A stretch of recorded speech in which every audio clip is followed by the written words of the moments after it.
underway. Drumont and Subaru lead them down towards the first corner, followed by Laboutelet and then Serrano and then Sejak in the Porsche and the Nissan respectively. Don't expect any dive bombs down into that first corner, but Serrano closing up. I say that, there are some dive bombs taking place as Jura is making hay whilst the sun shines. He's already on the attack against Sejak, but Sejak goes back through on Valerio Gallo as well as Jura, back up into fourth. So moves being made in the mid-pack there, and Sejak looking a little bit vulnerable as we expected on those hard tyres. Yeah, Sejak there showing Jura the outside of the circuit, really hard defending early on, but you're seeing the difference there, those hard tyres. They take a while to fire up, they're going to be cold right now. When they're cold, they have less grip. So right now, Jura and Benelli, Gallo all making advantage of the fact they have a softer compound, is up to temperature quicker, and they're just able to drive by him like he's standing still.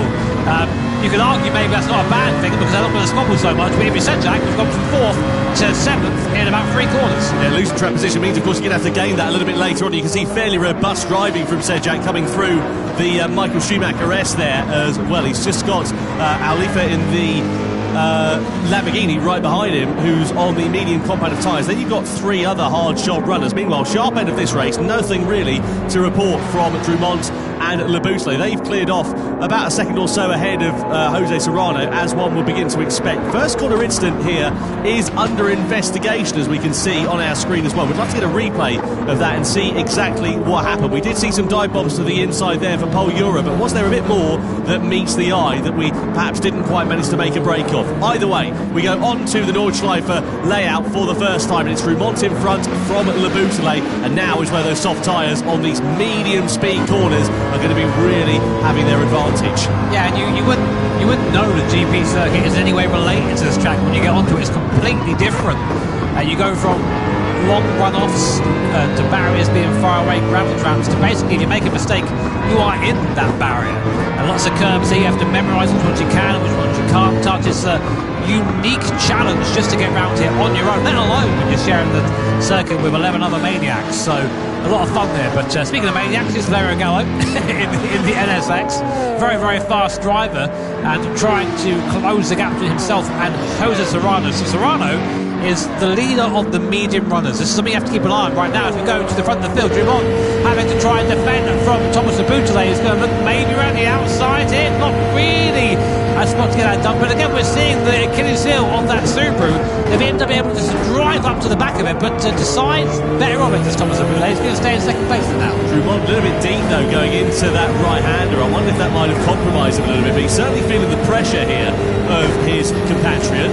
2 Frenchmen at the sharp end of this race, and you can see how Laboutelet is able to use that slipstream to his advantage to close up. I don't think he's going to invent something into this section of the circuit, because it will both send them into the barrier, and indeed Laboutelet thinks better of it. But the question is here for Kylian Drumont, how long can he keep Laboutelet behind? Is it going to cost them time though as well, because Serrano's there 2 seconds off the back of them. If the top 2 start squabbling amongst one another, all that's going to do is bring them back into the gap that they've created and bring Serrano Gallo potentially into play for this. Yeah, think the long game here. Everyone's got different strategies. Everyone's trying their own little thing here. So I think if I'm Thomas Laboutelet in that BMW, I'm thinking, right, okay, I know I'm going to pass this guy on the back straight if I'm within half a second. So I'll just stay there for now and let this guy pull me along, because in the medium speed corners, that Subaru is super quick. Anyway, back to T1. There was an incident here with Giorgio Mangano. Contact there. Oh, there's a Supra there. Toyota getting spun, kind of broom, and then Mangano getting spat out by João Jesus there. So I'm not quite sure. No further action from the stewards. I think that was just everyone trying to go for the same bit of tarmac there, didn't they? It's difficult, isn't it, when it concertinas up in corners like that, especially in the first corner, and you know it's not particularly wide part of the circuit. It really does bottleneck up. So I guess race direction just deeming it, first corner dramas, don't do it again. As long as that doesn't happen any further times, then it should be all right. So let's look at the drivers here who are on the hard compounds of tyres, the likes of Sejak, Jesus, De Bruyne and Murphy. How are they going to play this one? Because, of course, they're hemorrhaging time at the moment. They're sort of taking the pain early on, but in theory, the race will come back to them in the latter stages, depending on what strategies they go for. You can see that brought up on our screen at the moment. You can get 2 laps out the soft tyres if you're particularly careful. But if you're the likes of Laboutelet and Drumont, I mean, look, they cleared on 3 seconds at the sharp end of this one. They're not hanging about it. They're not saving their tyres, are they? Yeah, but look at this as well. The difference here in speed on the hill. Just in that draft, I'm surprised Laboutelet went for 6th gear there, maybe just to save that little bit of fuel. Fuel is also a concern around here, by the way. You have to make sure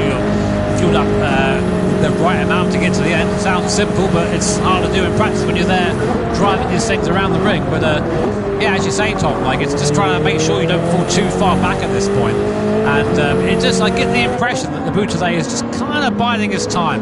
You see the background there, Jose Serrano, that is the gap visually to third position at the start of those medium runners. So for the carousel for the first time, great bit of racetrack there. You really feel the car fighting for its life through there, and Gallo there leading the charge for fourth place onwards. But I say, if anything, falling back from Serrano a little bit. Yeah, it's going to be interesting to see how this one plays out, because I was mentioning about the hard shot runners, damage limitation for them, but exactly the same story for the medium shot runners. You've got now three sort of sets of drivers, all in their own group, all running their own strategies, and this is what happens in the Manufacturers' Cup when you have races like this, is that they're not necessarily the most action-packed ones in the first couple of laps, but towards the end, once all the strategies all work out, the fuel stops, the tyre saving, and so on and so forth, once they've all taken place, you get a really exciting crescendo to this race. So the likes of Drummond and Laboutelet, fine, the race is great for them in these early stages of it, but the latter stages, they're going to be taking that pain that the drivers on the medium and the hard runners are suffering from now. So they're going to be slower towards the end of the race, and the converse for those behind. They're coming through the last third of the Nordschleife. Now, my favourite bit of racetrack this, it's just so fast, so flowing. You have to really trust the car through here, especially through this section here. You come over the Flansgaard jump, see it coming off the floor there, and then you're met immediately with the Stefan Beloff S coming up now, where the car just skips all over the place. You almost have to just trust in that mysterious aerodynamic thing that you can't see, but it is there, and then just thread the car through the curve. This exhilarating piece of racetrack, but it is very much one at a time through there, as Gallo has pulled away slightly from Paul Ura. Now, what I'm interested in seeing now is whether Drummond's managed to gap Laboutelet, which he has a little bit, a second now. That is kind of getting out of draft range, so that might mean Laboutelet won't be able to pass here going down towards T1. Yeah, let's see whether Laboutelet can use the straight line speed to his advantage if he can close up, as you say, from that gap that has been created. What about Lucas Benelli, Mercedes-AMG? Benelli, we can see him there, very interesting driving position that he has. He sort of sits quite close to the wheel, almost on it, really, whereas you look at Paul Ura, much more relaxed in terms of his arm positioning there. And now Benelli has got the bit between his teeth, because he's got the slipstream, he's got the straight line speed to take advantage of Paul Ura as we come down the Dossinger Her. Side by side we go between the Mazda and the Mercedes. It's going to be nice and easy for the Mercedes to go through. Well, what about, yeah, exactly that, what I was about to say, the Honda, because they're going to get boxed in here. Valerio Gallo loses one place, loses two places potentially, because Paul Ura is now side by side with Gallo as they come up and over the rise. It's always a bit tense and a bit sketchy coming through here 2 by 2, but Gallo just decides to not fight it too hard as the top two at the sharp end of this one come into the pit lane at the end of the first lap off the soft tyres. Now, which way are they going to go in terms of their strategy? Yeah, fresh set of the virtual Dunlop tyres going on. Our first time, our first Dunlop pit stop, I think this is, Tom. So cool to have Dunlop, of course, now as official partner of the Gran Turismo World Series. What's going on, though? So softs come off, mediums go on there for Drummond. Same for Laboutelet as well. Kind of Bruin coming in, getting off those hard compounded tyres early. Only doing one lap on those. So I guess going for 3 on the medium then, or 4 on the medium, it must be. It's going to be an interesting one to see how that works out. Medium tyres, they're okay, but in terms of their longevity, certainly not as good as the hard tyres. The converse is the hard tyres are a few seconds a lap slower than the medium. So I guess he's just trying to take the pain for that and get off it. You can see there he's a full-time automotive engineering student, is Kai de Bruin, so he's well versed in sort of adapting to changes on the fly. And let's see whether that's one that will pay off for the Dutchman, who, of course, as we know, is still seeking his first podium in the Gran Turismo World Series. Meanwhile, sharp end of this race is now occupied by Jose Serrano, who's in the lead. Lucas Benelli, who, of course, we saw getting ahead of Ura and Gallo down the Dossinger Her at the end of the last lap, now sits in second in the Mercedes-AMG. Ura's into third. Gallo's here, just giving you a watching brief, in fourth place. It's interesting as well, looking at the likes of Drummond and Laboutelet, because they went from the soft to the medium tyres. I mean, Laboutelet, he has to follow what Drummond's doing if he doesn't want to lose track position. That's the problem with being second on the road. You've kind of got to follow the strategy and then work it out later on. Yeah, I mean, that's not always a bad thing, though, because I think if the positions were reversed, you'd just see the same sort of thing. You would see the Laboutelet leading from Drummond. It would just be a waiting game. Sometimes it is that. I mean, it's a high-speed game of chess. I say that a lot in these broadcasts, because it is. These guys are at the level now where strategy often decides the race.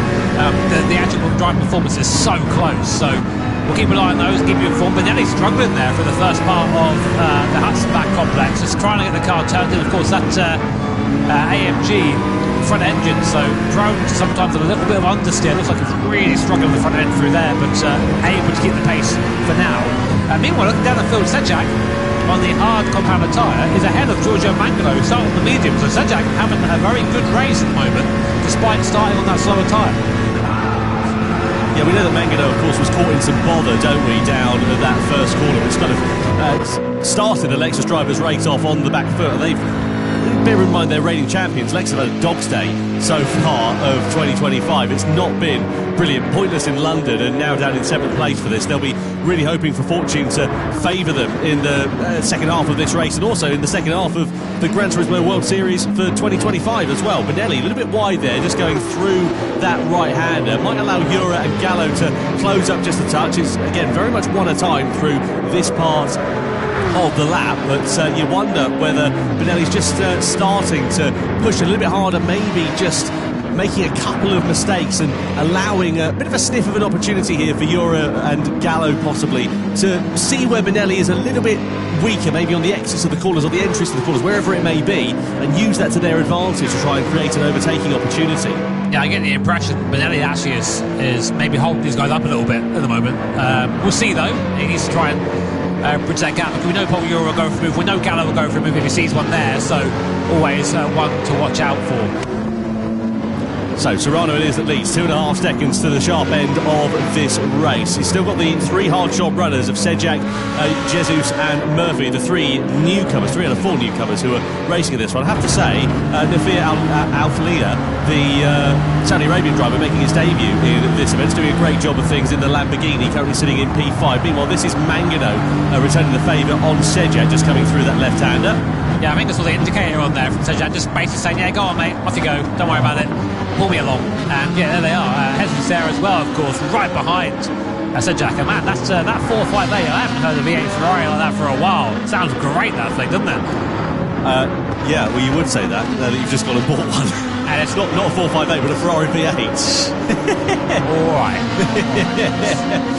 No, it's a cracking sounding car. Rest of 9,000 RPM out the box, that car. It's the last naturally aspirated V8 Ferrari ever made, and probably likely to have ever been made as well, with Jesus behind the wheel, piloting it in 8th position. Meanwhile, 2nd, 3rd and 4th still running nose tail with one another. Benelli ahead of Jura, ahead of Valerio Gallo as they come over the rise. So all pretty steady at the sharp end of this one, but Serrano doing a good job of having built a gap actually to the trio of drivers. I say fairly steady because Jura is now on the attack against Benelli as they go side by side, and the door is going to open here, but Gallo, there's a bit of contact in the mid part of that right-hander there as Benelli just sort of almost they merged into one. The upshot is the Brazilian driver drops 2 places. Yeah, I mean, I saw that coming. I think now these guys have been waiting to sort of be released from Benelli, and I think we're probably going to see Benelli force the back of these guys now. He had a good effort having that Mercedes up there, but just hasn't quite had the same level of precision and pace as these guys early on. So keep an eye on Paul Jura, keep an eye on Valerio Gallo to go through the carousel for the second time. Still more than half of this race left, so a lot can happen in this one. A lot of pit stops still to come as well. Big question really is whether a lot of these medium runners, are they going to box at the end of this lap?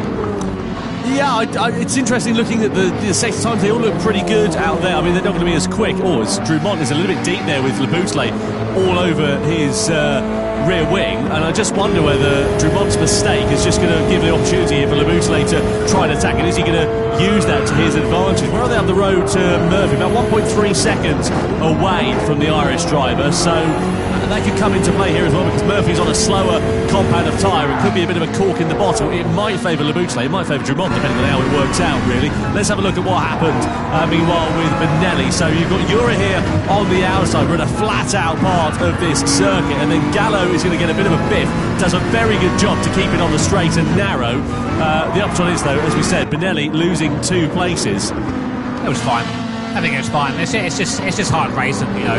They both came out okay, and I think that, yeah, no further action from my point of view anyway. But I'm not a steward as much as I try to be. Oh, Drummond on the inside there of Jay Murphy, and now this is important here for Thomas Laboutellé as well. He needs to get ahead of the Irish driver in that McLaren as soon as he possibly can, because all the time he's stuck behind him, he's losing track position, losing time, that he's then going to have to gain back up later on in the race. And is Murphy going to have anything to do with defending it? He is. He sort of parks the car on the apex there, denies an opportunity for Laboutellé. So this is music to the ears of Kylian Drummond. Side by side they go. Laboutellé's got the inside line and surely will now finally take the position, but he's lost about a second or so in relation to his compatriots. Yeah, that is going to be huge for the BMW's race there, because now they've lost that slipstream, they've lost that toe, and will he be able to get it back again? We know that Boulay has pace in that BMW, but has he got enough to claw back the gap to Kylian Drummond? This is the best pace for him down the straight here. That BMW does have legs, the Subaru does not. So let's see. But Drummond already now coming up to the back of the guys who haven't pitted so far. Oh, but Benelli back past Gallo. Yep, so Benelli on the attack against Valerio Gallo, coming down the Dostinger Her then. So the two medium shop runners still squabbling for position. The Mercedes is ahead for now, but what about Gallo in that Honda NSX? He's going to try and retaliate at the end as we come through the fast left hand, and we've already seen side-by-side action between these two. It just about stayed clean last time. This time, Benelli is able to hold firm ahead of the Italian, as Serrano then comes into the pits from the lead of the race. Are the other medium shop runners all coming in? Looks like they are, aside from Valerio Gallo. He's decided to go for another lap. Yeah, interestingly, I think that this is where the strategies are going to start to diverge. And, it's like nice Alfala doing the same thing as well, also going for the... So this is interesting, actually, because we were talking about this to Mikael Hizal yesterday, who is very much involved as part of balancing the performance of these cars, and he was saying that the mid-engined rear-wheel drive cars, i.e. the Honda NSX, the Lamborghini, etc., they're a bit easier on their tyres compared to the front-engine cars, like the Mercedes, like the BMW, for example, so, like the Lexus. So maybe they're using that mid-engine layout, and they've just got a bit more tyre life in their pocket compared to their competitors, and that's what is giving them the comfort to carry on. Yeah, but the downside to running those mid-engine cars is they're a bit nicer on turn and they rotate better, but of course that means they're a bit more sketchy. They tend to wear the rears a bit quicker as well. So Gallo might be leading right now, but he's going to have a car that's going to be handling. It's going to be pretty tricky getting this thing around at pace on on these worn medium tyres. But Gallo, we know he's a very quick, very capable driver, our 2021 Nations Cup champion, of course. But as you say, yet to taste success in the Manufacturers' Cup. Be interesting to see a comparison in the lap times here as well between the likes of Gallo and then Kylian Drummond, because they're both on the medium competitive tyres. Of course, Gallo's been on those from the start. Drummond has changed from the softs onto the medium, so they're both worn tyres, but Drummond's are in far better condition compared to Valerio Gallo. Where were we last time around? So Gallo was an 8:09, but of course we saw Drummond pitting last time around as well. So we'll keep an eye on the different sector times. At the moment, Gallo is looking pretty handy at the sharp end of this one. So let's see how he can work this one out, and also what the likes of Drummond and Laboutellé can do. But the gap between Drummond and Laboutellé, we saw it increasing courtesy of Jay Murphy sort of interjecting between the two. It's now up to 1.6 seconds, so out of slipstreaming range. Importantly, Gallo has got something that not really anyone else has right now, which is a nice big clear circuit in front of him. So right now he's just driving into that gap and trying to make as much of a gap as possible. Now, I was talking about Mikael Hizal a few moments ago. This is by Magic. He's come and joined us. Yeah. Commentary box. Great to have you here. How are you? Hey, good. And you guys? Very good. All the better for having you here. This is going to be, I think, the thinking driver's race, this one, isn't it? There's a lot of different strategies going on in terms of tyres and in terms of fuel. How do you see this one working out? Who, in your opinion, having watched it from the sidelines at the moment, is in a prime position? So, you already talked about the tyre wear before, the different strategies, while some of the other drivers already went into the pits at the end of lap 2. Personally, when I saw that, I was already quite surprised to see them coming in so early, because normally you would try to use the softer tyre compound as long and as much as possible. So I'm kind of scared of their second lap on the soft tyre compound, so you might see some drama towards the end of the race. So this is for the drivers that pitted and they're on the medium tyres at the moment. They're going to do 2 laps on the hard. Let's have a look here. This is what cost Laboutellé ultimately against Jay Murphy. Murphy doing his own race, entitled to be in that position, but Laboutellé, of course, has now hemorrhaged time to Drummond, and that's a big gap that he's now going to make up. Yeah, but I think in those moments, if you're Jay Murphy, you know you're going to get passed by that guy. There's no point fighting, and you both cost each other time at that point. So I mean, as you say, definitely his own race, but he just cost himself time in the end. But I mean, Mick, of course, you've driven here tons of times. Virtually, you know these cars inside out. What would you say is the key factor to getting around here quickly and in one piece? I mean, all these different guys with different machinery as well. So I think the biggest factor for this track is confidence. If you don't have the confidence to use the curves or like to know your car well around the circuit, then you're automatically going to end up losing a lot of time here. And we are already talking about the longest circuit in the world. So obviously there are a few cars on the track which are like easy to drive compared to a few other cars here, such as the Honda and the Ferrari, in my opinion, are a bit harder to drive than some of the other FR cars out there. But nevertheless, we are talking about the best drivers here in the world, and usually I also expect them to have like a lot of confidence in their own car. So we have Kylian Drummond now in the Subaru going up the inside of Giorgio Magno, just lets him through there. As I said before, just make sure to lose as little time as possible. And with Valerio Gallo, he's gone for that third lap in the medium tyres. They're pretty worn right now. That car's mid-engine. What can he be expecting handling-wise now for the second half of this lap? I think he should be still fine towards the end of the lap, because I expect him to do either one lap on a hard tire and then to finish off the race on 2 laps on softs, because normally the lighter your car is, it's also going to be more gentle on your tires, and I think that's the objective of Valerio here. Well, we're talking about the difference between the medium tyres and who's on worn tyres and who's on less worn tyres. Drummond, of course, changed over from the softs at the start of this one over to the medium tyres. He's now, of course, driving like he's left the gas on here, really, isn't he? Because he's up into third place ahead of Giorgio Mangano. And again, that gap between himself and Thomas Labouflet, I mean, it's not really increased. It's still about 1.5 seconds, relatively speaking. But, it's pretty stable between those two at the moment. So be keen to see how quickly Labouflet is going to be able to dispose of Mangano here. Because, again, this could cost him time. And ultimately, it's going to mean that he's going to have to try and make that time up later on in the race. Yeah. I'm also a bit scared to see Mangano, due to the tyre life of his medium tyres at the moment, is going to hold up Thomas Labouflet from the downhill section onwards. But maybe he can also try to overtake Mangano like Kylian did on Jay Murphy on the previous lap.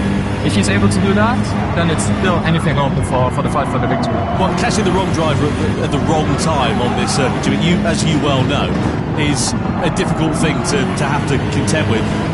How do you manage that frustration inside the cockpit when you know you've got a quicker car, you know you're going to be able to find your way through? How do you do it? Let me tell you, I'm glad there's not a mic in that cockpit, because you should hear me. I mean, you might have heard the Frank Stippler thing from a little while ago. Yeah. That's fantastic. Either that, or I am glued to the high beam button. The get out of the way, move. There you go. Yeah, through goes the Labouflet there, getting it done. Again, I think Mangano, Giorgio's been around for a long time. He knows the score. He's not going to sit there on the racing line and cost him both time. Gets out of the way. Does it in a way that costs him as little time as possible, but good for now.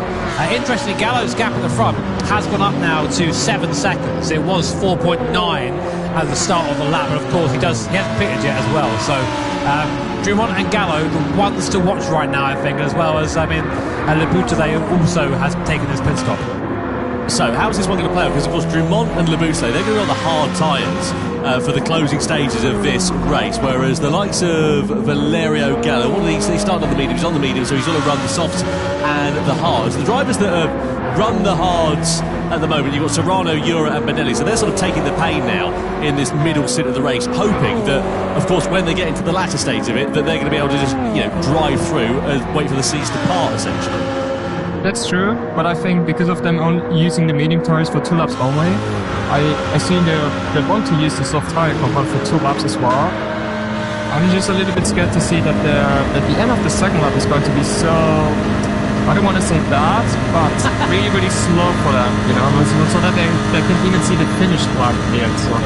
Look at the closing speed here for Labouflet on Alflea, then going through on the Dottinger up into third place then for Thomas Leboutillet. So those are your two effective race leaders here, Drummond and Leboutillet at the moment. Though they're in second and third on the road, of course, Gallo, as we know, still has a pit stop. He makes that pit stop now. Goes for the medium tyres. Which way is he going to go in terms of this one? Surely it will be hard tyres for a middle stint and then soft tyres towards the end, or are they going to ignore that strategy and just do something completely different? Let's see how it is going to work out. Either way, Gallo has gone a lap longer than some of his other competitors, and it seems to have made it work okay so far. And he actually goes for the soft tyres, so he's going to have the hard tyres at the end of that one. Is that the way you'd have gone, Nick? Wait, I'm just realizing, Kenya and Thomas started the race on soft tyres, right? Yeah. So did they only do 2 laps on mediums? Let's have a look. We've got they did 3 laps on mediums according to Probably one lap on soft tyres, then change over to the medium tyres. Okay, then I was just seeing something wrong. My bad, I apologize. Don't worry about it, we've all been there. Like, what? Sorry. I got scared for a second there, but... Well, so look, the upshot is now you've got Drummond and Leboutillet. They're now on the hard tyres to the end of this race, aren't they? They're not going to be pitting again because it would be completely pointless, you would assume. Exactly, yeah. Right, because obviously, the time you're going to lose, even if you went onto the soft tyres, it's not enough time that you would gain, essentially, even if you're on a quicker compound at the end of this one. So they're now in a position where, from now until the checkered flag, they're losing time compared to everybody else that's behind them. You've got Serrano, Ura and Benelli. They're on the hard tyres for the middle stint. What they're trying to do, I guess, is eke these out so they can get as fresh a soft tyres as they can to the end of it. That's one of the plans they have, but on the same time to have as less fuel as possible. Right. Because for this race, you're using times for tyre wear around the circuit, which is a lot. Like, once your tyres are like in a really bad shape, you're going to end up losing a lot of time compared to the other drivers who have like much fresher tyres than you. And yeah, I assume at the end of this lap we might see Serrano going to go into the pits as well as Paul Bura and Lucas Bonelli, unless they might go for a bit safer strategy to continue the race, or like continue to do another lap on the hard tyre compound and finish off on the soft. Well, that's the problem, isn't it? You do 2 laps on the soft tyre. You can do it if you're the tyre whisperer, but it's we were talking about it before the start of this race. It's not an easy thing to do. Yes, because if you want to do 2 laps on the softs, your outbar alone has to be so janky. Because once you do like Kenya did get like a slide on the tyres, it's going to affect your tyre wear in the end. And with times 4 for the soft tyre compounds, this is something that I doesn't like it. Really interesting insights there from Mick Gazelle. I've been keeping an eye on the front of the field, Toto Serrano and Paul Ura there on the hard compound tyre. I mean, never count these guys out. We know how quick the Spanish duo are. Serrano now 4 seconds to good of Paul Ura in that Porsche. What do you think, Mick? Do you reckon that strategy is the one? I mean, they're out on their own. I mean, they're on the hard tyre, but there's no one around them, not losing speed. I think this might not be too bad to be on your own, because we've already seen with Kenya Drummond and Thomas Leboutillet on the previous lap. If you are like getting stuck with traffic in front of you, you're going to end up losing a lot of time, which is not really optimal for your own stint. So if you're like on your own, you can also dictate your own race. And let's see. I think the end of the race is going to be pretty exciting. Yeah, another look there of the pass of Leboutillet on Mangano last lap. Back to lap 4, and we see Leboutillet has gone right back up to the rear spoiler of Kylian Drummond. That 1.5 second gap gone as well. There is a fuel to consider in this race as well, so he might put a little bit less in. Looking at he's got about the same fuel as Drummond right now. So very, very close, and that's really basically happened because Jay Murphy went onto on the medium compound tyre and upset them both and put them back together again. Yeah, it's interesting how it sort of caused this bottleneck effect now really here with Jay Murphy again being the cork in the bottle. We saw that with Leboutillet in the opening stages of this race, and he sort of ended up back in exactly the same position here with Alifa, Drummond and Leboutillet right on his rear wing, and let's see whether it's going to cost them time. I mean, Alifa here, again, he's not in a race with effectively what is the top 2, and all the while they're stuck behind him. They're just hemorrhaging time corner by corner. They need to try and find their way through sooner rather than later.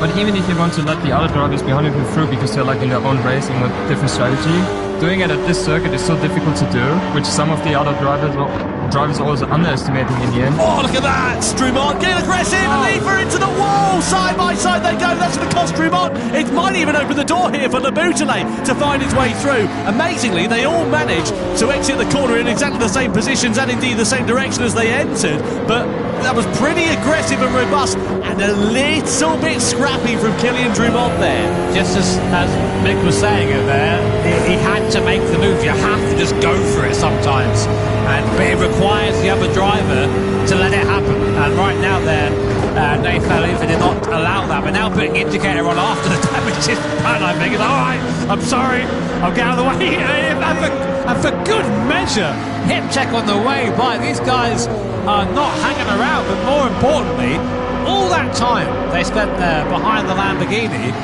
has meant they've all lost time to the field. So what was a strong start for both Drumont and Laboutelet might change now. Now if you're Laboutelet, do you go for the pass here? You've got the opportunity to do so. You're into the toe. Well, it has worked beautifully here for Laboutelet, hasn't it? Because if you remember, they had a 1.5 second gap a couple of laps ago, and he's brought the Frenchman right back onto the rear wing of the Subaru here and brought him back into contention effectively for what could be the victory of this race. So let's see how this one is going to work out. We're heading towards the middle part of the lap, in towards the carousel section. There's no overtaking through this part of the lap, not unless you fancy getting your Christmas dinner through a straw. And Laboutelet sitting in the wheel tracks of the Subaru as they come through this fantastically famous banked corner, arguably the most historical part of the Nordschleife layout. I'm interested to see, Tom, sorry to cut over there, what Gallo's doing, because he's now sort of stuck behind the first two that are on hard tyres. Let's have a look at this one more time. Yeah, slowest part of the circuit there, and there's just no gap for error. As soon as there's contact, you find yourself going straight towards the barrier. Drumont there thinking, oops, probably shouldn't have done that. If you're a steward, Mick, we saw it was under investigation. Are you going to be looking at that, and is that cause for a penalty, do you think?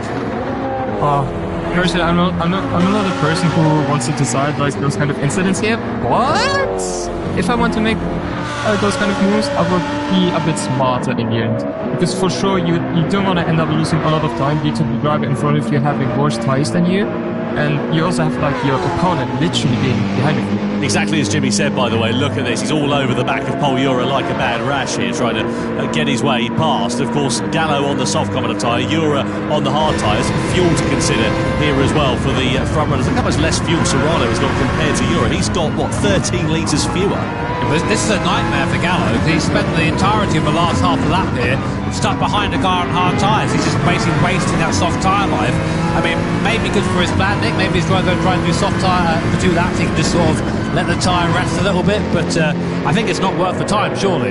Yeah, I think it plays in the hands of Paul Ura in the end, because not only can he hold Valerio Gallo behind him, who's like on a soft tyre compound at the moment, but once he uses the soft tyre compound later on, he will have much fresher tyres than Valerio at that stage. Yeah, and also look at Lucas Benelli. He's keeping him right in play here behind in that Mercedes as well. And Benelli in this race still owns the soft compound tyre as well. Now let's see what the slipstream is going to be like here for Valerio Gallo and for Lucas Benelli. Ura is surely going to be a sitting duck. Gallo pulls to his inside, and you would imagine you're going to see Lucas Benelli going through before too long. There he is, stage right. And Ura losing 2 places down the Dottinger Her. So now you've got a Honda and an AMG in front of a Mazda for second and third at this stage of the race. Now let's see what Gallo can do in the closing stages of this one, as Serrano does finally pit from the race lead. He had no choice, he's got no fuel left. Yeah, he had to box there. Comes Laboutelet on. Look at that speed difference there on the Subaru, like it's standing still. There goes the Team BMW and Thomas Laboutelet up into what will be, we think, the overall lead, but we don't know. Right now it's the 10th on circuit, everyone's pitting in, so a little shakeout once it's done. Oh, a little bit of a sideways moment there. You can see Thomas now really trying to get that hammer down. So Ura then comes into the box, as well as De Bruyne. Serrano's in there as well, and we're going to see a smorgasbord of drivers, I'm sure, going on to the soft compound of tyres for the closing stages of this one, which is, as we know, going to handicap those who are in front. And we've got, 2 laps now remaining, and 2 laps on any normal circuit, not that long of a time. 2 laps, though, at the Nürburgring 24-hour layout, you've got time to make it work. Speaking of which, because I had another look on the tyre history in terms of the strategy, and it is true. Thomas Labutele and Kylian Drummond used the medium tires for 2 laps only, and not 3. There we go. So I have no idea why they think that 3 laps on the hard tires is the best strategy. But there you go, guys.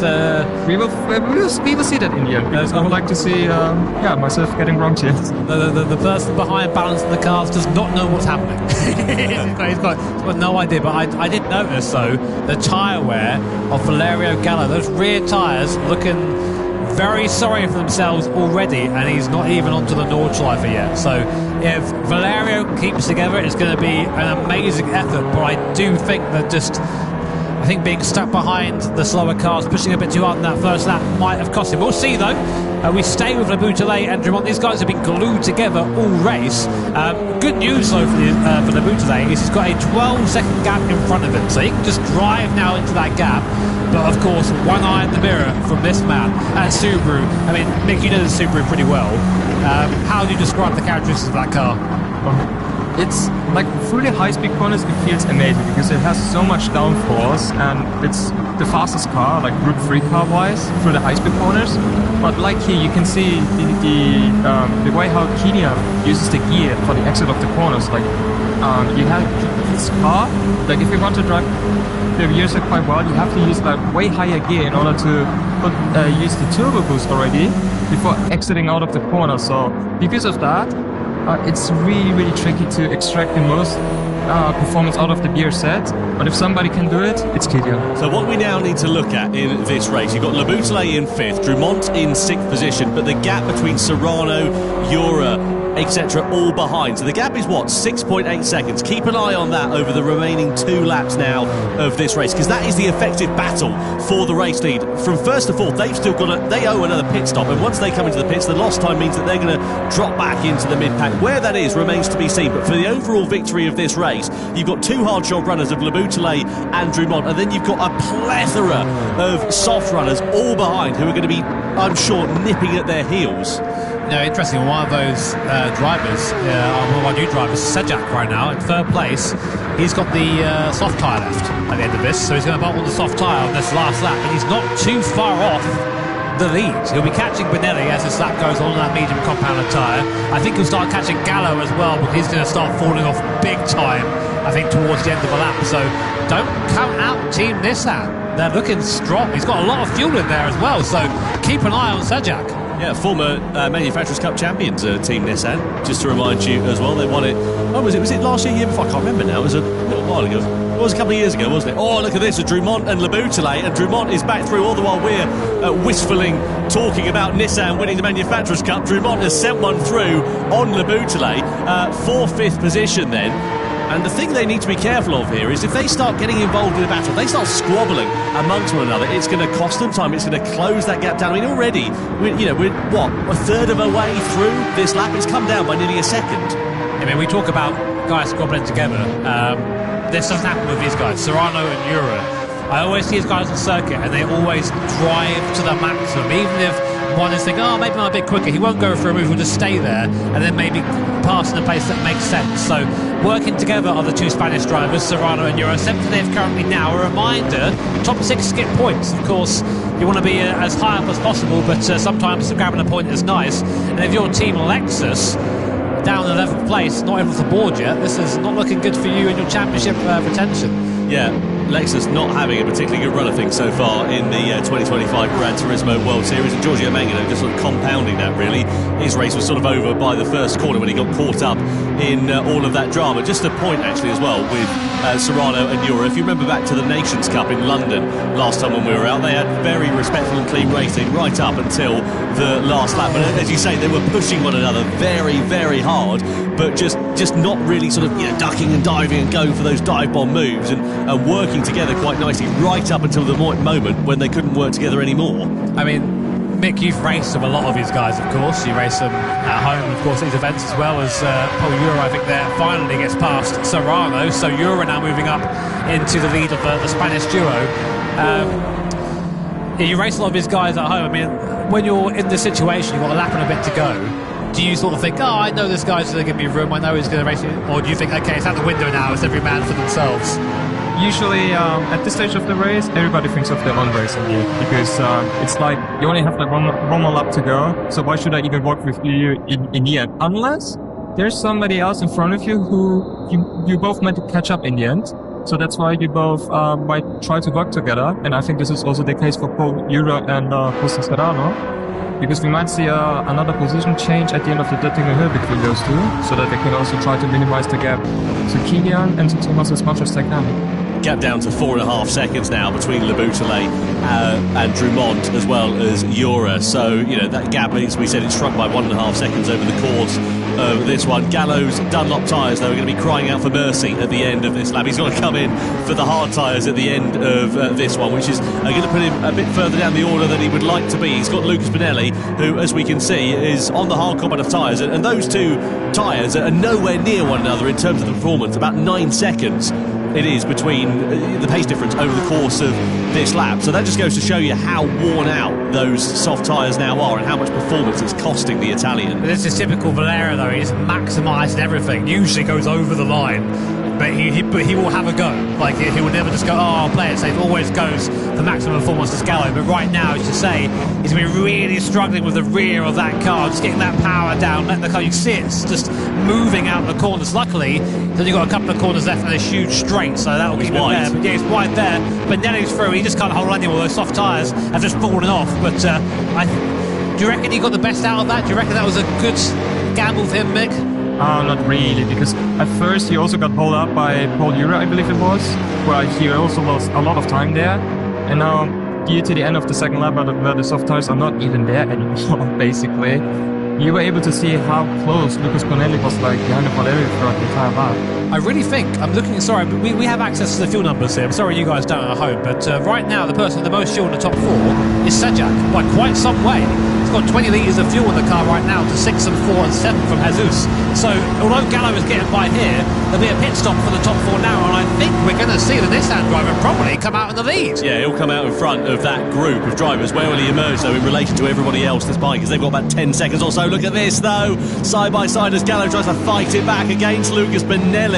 They're both going to come into the pit lane at the end of this lap. They've got no choice. And how's this one going to work out in terms of fuel? Well, Gallo's got a couple of litres left, less in his tank compared to Lucas Bonelli. Sejak, as we said, is the outlier here. He's done a great job of just sort of being a bit anonymous in the middle stint, but saving fuel quite nicely. And saving the soft tyre as well. Drumont and, of course, Le Boutelet will go on to the last lap, but they are going to be chased now by a hard-charging Sejak on that soft compounder tyre. Let's see what he can do.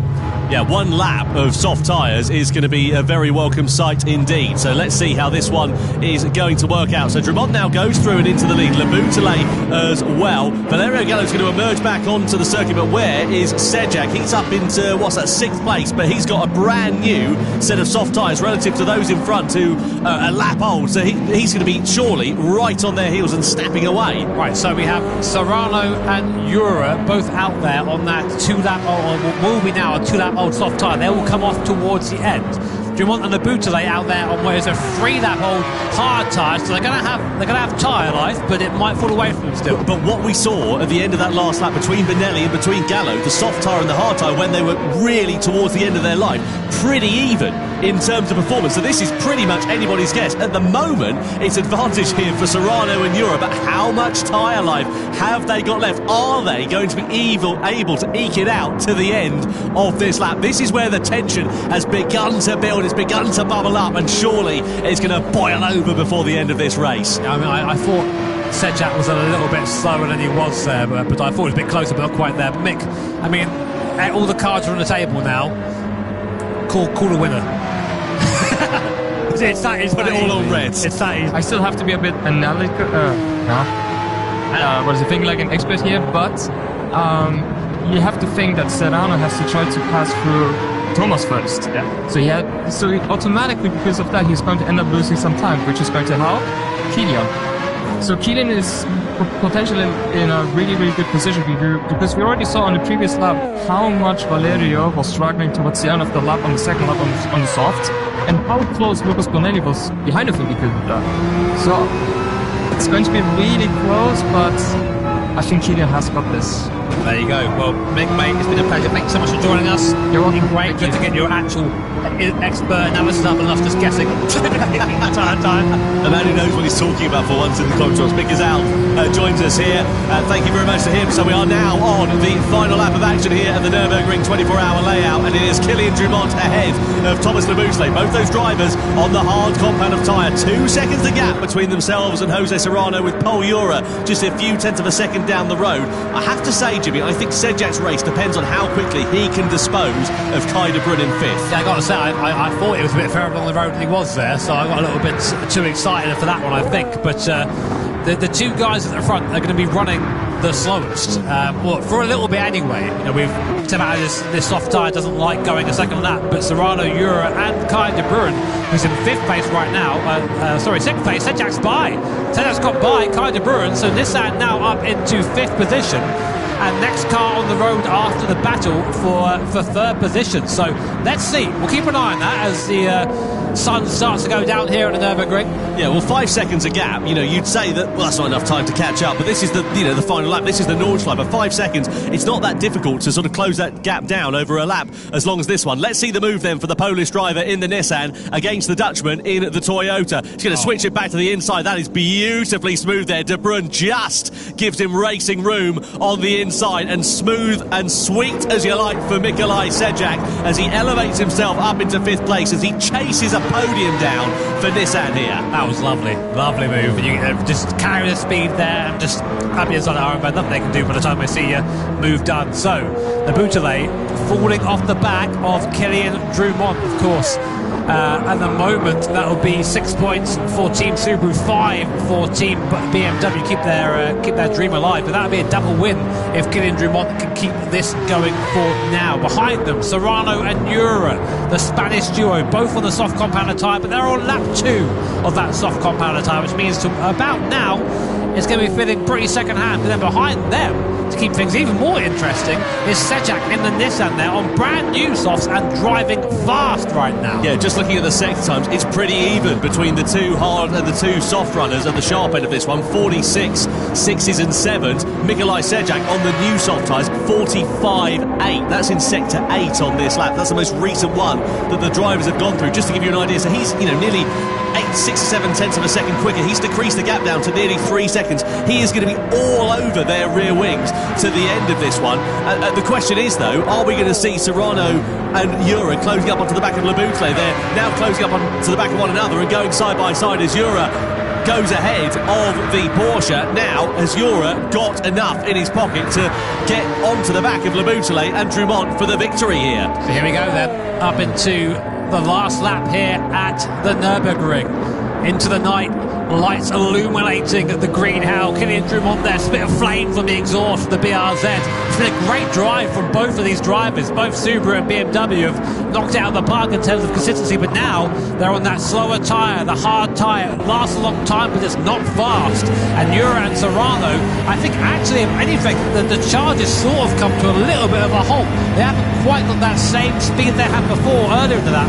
But I'm still keeping an eye on 5th place. Sedjak there with that new tyre. Through here, this section, very, very mechanical grip dependent. So if your tyres are good, you're going to be fast through here. I think that Sedjak could be on for a podium here. I don't know if the victory is going to be quite on the cards, but I think a podium could be a possibility, which on his debut in the Gran Turismo World Series would be a very welcome result indeed, for not only for him, but also for Nissan. He's just 18 years old, is Mikolaj Sedjak, and this has been a brilliant strategy call so far. Drumont and Laboutelet sitting pretty even Stevens at the sharp end of this one. Let's see De Bruyne. He's lost a place here to Lucas Benelli. There's contact, more contact, a little bit more contact. Oh, it's fairly robust. It sends De Bruyne off onto the grass on the outside, and Benelli getting pretty robust there, finding his way through. I don't know if he was there, Tom, for that. He was only just on the rear bumper, but that's not our job to think about it right now. Our job is to look at this as we now come through Flansgard for the first time. Hop goes the car into the right hander using that high-speed aero grip of the BRZ. 1.1 seconds is a gap. Now Drumont knows if that gap is any less than like 7 tenths or so, he's going to be a sitting duck on that straight, so he's pushing hard for this last section. Can Laboutelet give an answer in these last few corners before the dot into her. I think it's going to be tough for Laboutelet. Again, pretty even in terms of the tyre wear. Jura and Serrano's challenge is going to be coming to an end, but look an eye out in the background. Cue the Jaws music, because Mikolaj Sedlak in the Nissan is now all over the rear wing of Jose Serrano for 4th position. He's about half a second or so away, and there's one big long straight remaining, and now you can see just how close that gap is between the 3 machines and the 3 drivers. Jura in 3rd in the Mazda, Serrano in 4th in the Porsche, Sedlak in 5th in the Nissan. They come onto the Döttinger Höhe for the final time. Laboutelet versus Drumont. The gap is about 1.5 seconds, and they're out of slipstreaming range as it stands for now then. So if Drumont can just keep himself on the straight and narrow, it's all eyes on the battle for the final podium place. And here we go then. Serrano splits the middle, Jura as well. But here comes Mikolaj Sedlak on the inside in the Nissan. Has he got the straight line speed? Has he got the advantage to try and use it? The headlights illuminating the darkness as they blast their way down at nearly 300 kilometres an hour, 3 abreast. Sedlak on the inside, Serrano in the middle, Jura on the outside as we come over the rise. Jura gets through and into 3rd. Serrano versus Sedlak for 4th place as they come into the final corners of this race. And are they going to make it? Sedlak goes through on the outside to the checkered flag. Kilian Drumont takes victory for Subaru here in Berlin ahead of Laboutelet, and 3rd for Mikolaj Sedlak for Nissan. What a phenomenal end to this race. On his debut in the Gran Turismo World Series, Mikolaj Sedlak gets a podium position. Absolutely fantastic. What a move from Sedlak. That's move of the race right there. Just switch back on the last possible moment, and you know Paul Jura saw it, was like, oh no, he's there. Use the grunt of the GTR, and 3rd place on debut for the 18-year-old here in the Manufacturers' Cup. What a result there for Sedlak and Team Nissan. But of course, your winner, Kilian Drumont, Team Subaru, take another win here in the Manufacturers' Cup. Laboutelet 2nd and Nissan, and Sedlak 3rd. Thoroughly enjoyable race here at the Nürburgring. Of course, another one that was down to strategy ultimately, and I think maybe...